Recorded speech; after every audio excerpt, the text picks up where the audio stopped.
एक मरतबा आप सल्लल्लाहु अलैहि वसल्लम लेटे हुए थे और आप जज्बात में आके बैठ गए और आप सल्लल्लाहु अलैहि वसल्लम ने फरमाया, 3 आदमी ऐसे हैं जिनकी तरफ अल्लाह कभी नजर उठा के क़यामत में नहीं देखेगा और ना उनके गुनाहों को मुआफ करेगा और उनके लिए दर्दनाक अजाब है। जब ये आपने ये अल्फाज कहे ना तो हजरत अबू ज़र ग़िफ़ारी रज़ी अल्लाह ताला अन्हु बैठे थे। उन्होंने अर्ज़ किया, या रसूल अल्लाह ख़ाबू व ख़सिरू मनहुम या रसूल अल्लाह, ये तो तबाह हो गए, बर्बाद हो गए।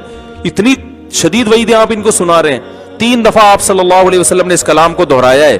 तो आपने फरमाया, अल मन्नान, एक वो शख्स जो एहसान करके जितलाता है, हर एक को बताता रहता है ये मैंने, वो उसको जलील करता है लोगों के सामने। दूसरा, वल मुस्बिलु इजारहु, अपने इजार या शलवार को टखनों से नीचे लटकाने वाला। और तीसरा, अल मुनफिकु सिलअतहु बिल हल्फिल काज़िब, झूठी कसम के जरिए अपना माल बेचता हो।